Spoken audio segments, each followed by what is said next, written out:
l'alpha et l'oméga, le premier et le dernier. Je suis lui qui est, qui était, qui vient, le Tout-Puissant. Maintenant, j'explique. Ok. Le Seigneur Dieu dit. C'est qui? Le Seigneur Dieu. C'est qui? Jésus ne fait que répéter les propos de Dieu. Oh. Vous savez pourquoi je le dis? Quand on prend dans le livre d'Ésaïe, par exemple, Ésaïe 46, 9, dans le livre d'Ésaïe, Ésaïe dit, je suis Dieu. En dehors de moi, il n'y a pas un autre Dieu et nul n'est égal à moi. Qui dit ça? C'est Dieu. Mais à travers la bouche de qui? Du prophète Ésaïe. Mais pourquoi Ésaïe confirme je suis Dieu? Parce qu'il ne fait que répéter les propos de Dieu. Et c'est la même chose dans Apocalypse 1:8. Jésus-Christ ne fait que répéter les paroles de Dieu. C'est pourquoi la Bible, cette version dit, le Seigneur Dieu déclare, mais c'est Jésus qui est en train de dire ça, non? Pourquoi il dit le Seigneur Dieu déclare? Pourquoi il dit je déclare? Pourquoi il ne dit pas je déclare? Il dit le Seigneur Dieu dit, je suis l'alpha et l'oméga. C'est comme le Coran. Rasul sallallahu alayhi wa sallam, Allah dit quoi? Dit. Il est Allah unique. Allah le seul et éternel. Pourquoi on dit dit? C'est parce que cette parole ne vient pas de lui. On lui demande de dire. C'est pourquoi Jésus dit, le Seigneur Dieu dit. Le temps est fini.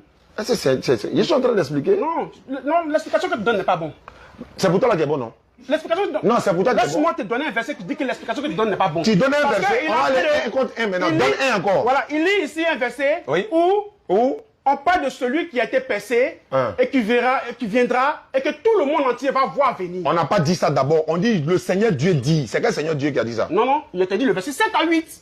Mais c'est 7 à 8 qu'il a lu. Voilà, donc il faut dire d'abord ce que dit le verset 7.